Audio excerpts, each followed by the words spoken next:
अस्सलाम वालेकुम लिसनर्स। उम्मीद करता हूँ आप लोग जहाँ पे भी हैं खैरियत से हैं और आपकी ज़िंदगी ज़बरदस्त गुजर रही है।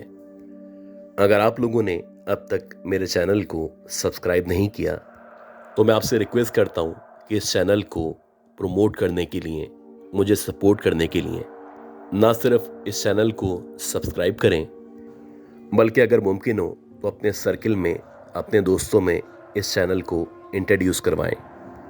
अगर आप लोग अपनी स्टोरीज शेयर करना चाहते हैं, आप अपनी आवाज़ में रिकॉर्ड कर सकते हैं या आप चाहें तो लिख के भेज सकते हैं। ईमेल एड्रेस सामने मौजूद है। और आज की सबसे अहम रिक्वेस्ट ये थी कि आप लोग दुआ करें कि अल्लाह ताला मुझे, मेरी फैमिली को, आप सबको भी सेहत दें, ज़िंदगी दें, सलामती दें और हमारे कामों में या हमारी ज़िंदगी में आसानियाँ फरमाएं। अच्छा गाइस, आज की जो पहली स्टोरी है, इससे पहले कि हम उस हौलनाक स्टोरी की तरफ बढ़ें, मैं आपसे रिक्वेस्ट करूंगा कि अगर आपने इस ऑडियो को अब तक लाइक नहीं किया तो प्लीज़ लाइक कर दें। आज की ये जो पहली स्टोरी है, ये बड़ी ही स्ट्रेंज स्टोरी है और जिन साहब ने ये स्टोरी शेयर की है, जब मैंने ये स्टोरी पढ़ी थी तो मुझे उनकी तकलीफ़ का या उनके गम का एहसास हुआ था। कभी कभी ऐसा होता है कि कुछ स्टोरीज़ इस तरह की होती हैं, जब आप उनको शेयर करते हैं या कोई आपको वो स्टोरीज़ बताया करता है तो आपको लगता है कि जिस सिचुएशन में या जिस परेशानी में ये शख्स मौजूद है, तकरीबन उस तरह की ही सिचुएशन या वैसे ही मसले आपने भी ज़िंदगी में कहीं ना कहीं फेस किए हैं। खैर, ये जो स्टोरी है, ये स्टोरी हमें यावर साहब ने कराची से शेयर की है। ये बताते हैं कि जब मैंने आँख खुली, यानी जिस घराने में मैं पैदा हुआ, तो मैंने देखा कि मेरे सराउंडेड जितने भी फैमिली मेम्बर्स हैं, जितने भी लोग हैं, वो बहुत ज़्यादा शरीफ हैं। लेकिन कुछ इश्यूज़ हैं जो कि हर किसी की फैमिली में हुआ करते हैं। यानी कि कुछ इश्यूज़ फैमिली के थे, कुछ इश्यूज़ फाइनेंशियल थे। और जब वो इन इश्यूज़ से लड़ना सीख रहे थे तो इसी दौरानिए में, जबकि इनकी उम्र महज 16 या 17 साल की थी, तो इनकी मदर की एकदम से डेथ हो गई। अब दुनिया में जितने भी गम हैं, उन सब गमों में जो सबसे बड़ा गम है वो आपकी माँ की जुदाई का गम है। तो अगर आपके आज भी वालिदैन मौजूद हैं, आज भी आपकी माँ आपके सामने नज़र आती है, तो आप लोग को चाहिए कि आप अल्लाह का शुक्र अदा करें। खैर, जब इनकी मदर की डेथ हुई तो ये बताते हैं कि शुरू शुरू में जाहिर सी बात है, ऐसा लगता था जैसे कोई डरावना ख्वाब है या शायद मैं अभी कोई ख्वाब देख रहा हूँ। और कुछ देर के बाद मेरी आँख खुलेगी और मेरी मदर मेरे सामने वैसे ही मौजूद होंगी जैसे कि हमेशा हुआ करती थी। लेकिन कुछ जुदाइयाँ इस तरह की हुआ करती हैं जिनके ऊपर आप कितना ही सब्र क्यों ना कर लें, उनकी तकलीफ़ आपको हमेशा महसूस हुआ करती है। जब इनकी मदर की डेथ हुई तो उस सिचुएशन में ये बहुत ज़्यादा तकलीफ़ में थे। तो अक्सर ऐसा होता था कि इनकी मदर की डेथ के बाद जब इनको कोई परेशानी होती, कोई गम होता या किसी भी तरह की मुश्किलात पेश आती, तो इनका सबसे बेहतरीन हल यही था, ये अपनी माँ की कब्र पे जाते, वहाँ जाके घंटों घंटों बैठे रहते, उनसे बातें करते रहते, उनको अपने सारे जो भी गम थे उनकी तफसील बताते।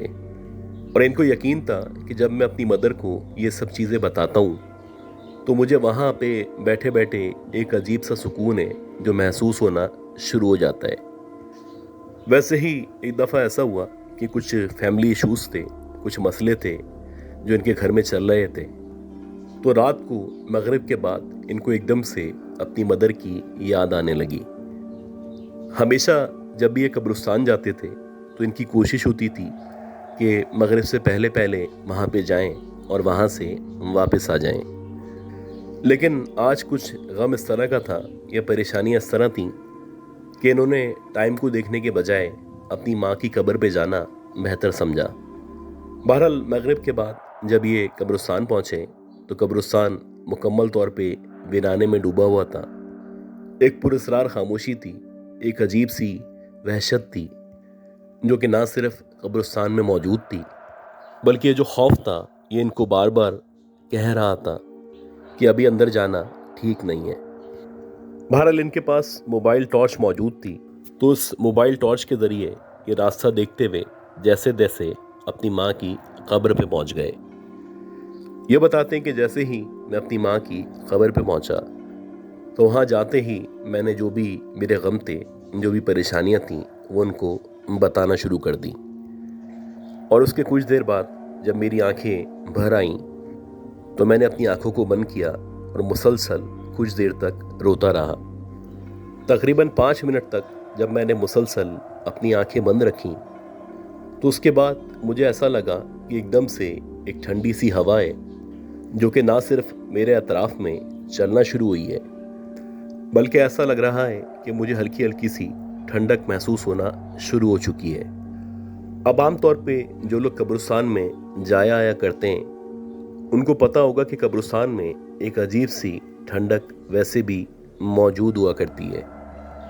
तो मैंने उस वक्त भी आंखें बंद रखी और मुझे लगा कि शायद ये जो हवा चल रही है, अब क्योंकि मगरिब के बाद का टाइम हो चुका है, इसलिए ये जो हवा है ये बहुत ज़्यादा ठंडी महसूस हो रही है। कुछ देर मज़ीद मैंने आंखें बंद रखी क्योंकि मेरी आंखों से मुसलसल आंसू बह रहे थे। इसी दौरानिए में एकदम से ऐसा लगा किसी ने फ़ौरन से अपना ठंडा सा हाथ मेरे सर पे या मेरे माथे पे फेरना शुरू किया है।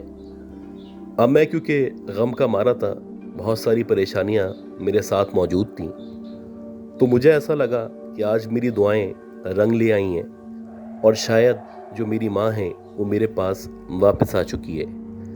मैंने उसके बावजूद भी मुसलसल आंखें बंद रखी हुई थी, क्योंकि मैं नहीं चाहता था कि अगर मैं सो चुका हूँ या मेरी आंख लग चुकी है और जो कुछ मैं महसूस कर रहा हूँ ये सरासर ख्वाब है, तो इस ख्वाब का टूटना ठीक नहीं है। ख्वाब में ही सही मेरी माँ कम से कम मेरे पास वापस तो आ चुकी थी। बहरहाल मैंने उसके बावजूद भी मुसलसल आंखें बंद रखी, तो अब बाकायदा मुझे महसूस होने लगा कि मेरे क़ुर्ब जवार में, यानी मेरे आगे पीछे, ख़ास तौर पे जहाँ पे मेरी माँ की कब्र थी, तो उस कुत्बे के पास कोई ना कोई मूवमेंट हो रही है। अब जब मुझे बाकायदा फिज़िकल मूवमेंट महसूस होने लगी और यकीन हो चला कि कोई ना कोई है जो मेरे एतराफ़ में मौजूद है, फिर मैंने एकदम से आंखें खोली। और जैसे ही मैंने आंखें खोली तो मैंने देखा कि जहाँ पे मेरी माँ की कब्र का कुतबा लगा हुआ है, उस कुतबे के ऊपर या उस पिलर के ऊपर एक औरत अपने ऊपर ब्लैक चादर डाले बैठी हुई है। उस औरत ने अपने ऊपर कुछ इस तरह से चादर डाली हुई थी, ये अपने जिस्म को, अपने चेहरे को ढका हुआ था कि सिर्फ चादर नज़र आ रही थी और बस ये पता चल रहा था कि कोई औरत है जो उस चादर के अंदर छुपी हुई है। ना ही उसका चेहरा नज़र आ रहा था, ना ही उसके हाथ और पाँव नज़र आ रहे थे, बस उसके जो बाल थे वो उस चादर से बाहर निकले हुए थे। और वो इस कदर लंबे और इस कदर बड़े बाल थे कि उसके उस कुत्बे पे या उस पिलर पे बैठे होने के बावजूद भी उसके जो बाल थे वो मेरी माँ की कब्र को बाकायदा मस कर रहे थे।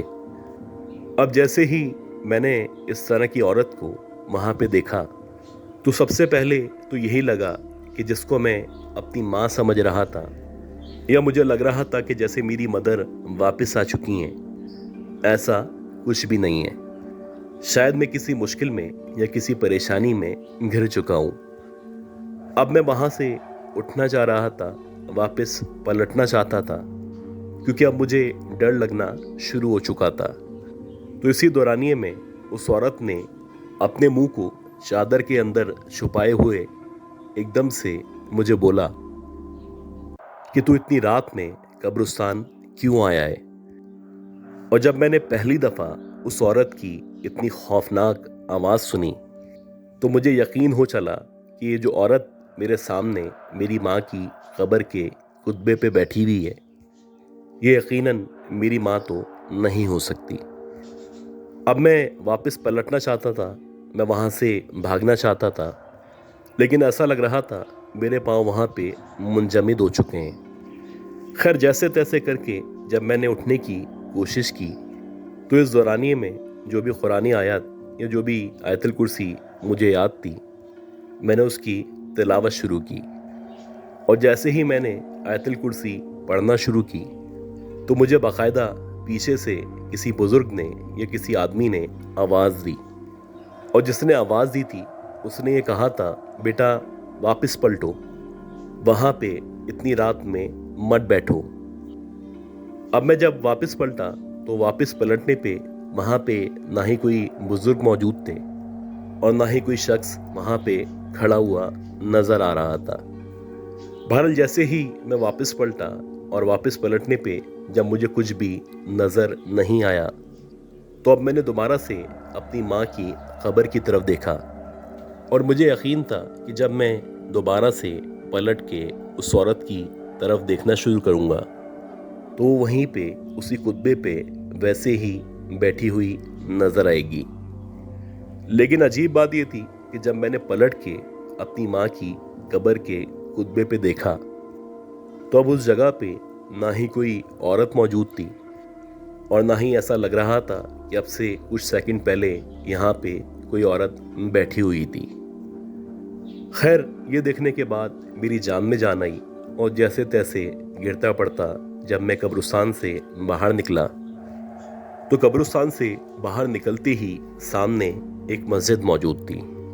मैं सबसे पहले उस मस्जिद के अंदर गया और वहाँ पे ईशा की नमाज की तैयारी हो रही थी। जब मैं उस मस्जिद के अंदर गया तो इत्तफाक से वहाँ के जो इमाम साहब थे वो अपने हुजरे से बाहर निकल रहे थे। जब मैंने उन इमाम साहब को देखा तो मेरा थोड़ा सा हौसला बहाल हुआ, और उनसे सलाम दुआ करने के बाद मैंने उनको बताया कि अभी मैं कुछ देर पहले कब्रिस्तान से बाहर आया हूँ और मैंने वहाँ पे अपनी माँ की कब्र पे एक औरत को बैठे हुए देखा था। तो जो इमाम साहब थे, अव्वल तो वो गुस्सा करने लगे। वो कहने लगे कि बेटा, इतनी रात में, ख़ास तौर पे मगरिब के बाद कब्रिस्तान में आना ही नहीं चाहिए, और अल्लाह ना करे आपको किसी भी वजह से आना पड़ता है तो वहाँ पे आप पाक साफ आएँ, हिसार करके अंदर दाखिल हों और जितना जल्दी हो सकता है अपना काम निपटा के वापस चले जाएं।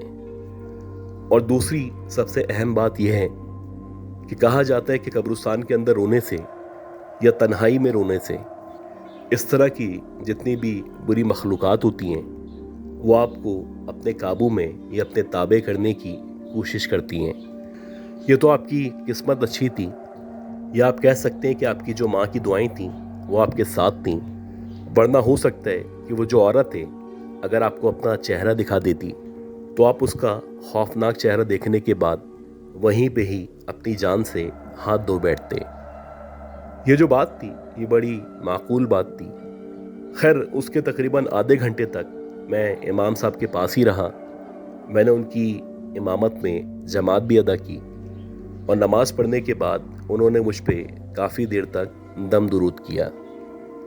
उसके बाद से मैंने तौबा कर ली थी कि जब भी मुझे अपनी माँ से मिलने के लिए कब्रिस्तान जाना है तो मैं कोशिश करूँगा कि दिन के टाइम में ही वहाँ पे जाऊँ और दिन के टाइम में ही वापस आ जाऊँ।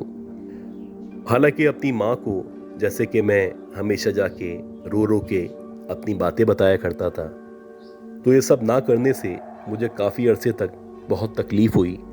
लेकिन आहिस्ता आहिस्ता करके मुझे इमाम साहब की बात समझ में आ गई कि कब्रिस्तान में अकेले जाना, ख़ास तौर पे रात में जाना और वहाँ पे जाने के बाद रोना किसी भी ख़तरे से खाली नहीं है, क्योंकि कब्रिस्तान के अंदर लाजमी तौर पे इस तरह की मखलूक़ात मौजूद हुआ करती हैं जो इस तलाश में होती हैं कि कोई इस तरह गम का शिकार, परेशान हाल और मुसीबतों में घिरा हुआ शख्स यहाँ पे आए, यहाँ पे आने के बाद रोना पीटना शुरू करे ताकि वो जो मखलूक़ात हैं वो उसको अपना शिकार बना सकें।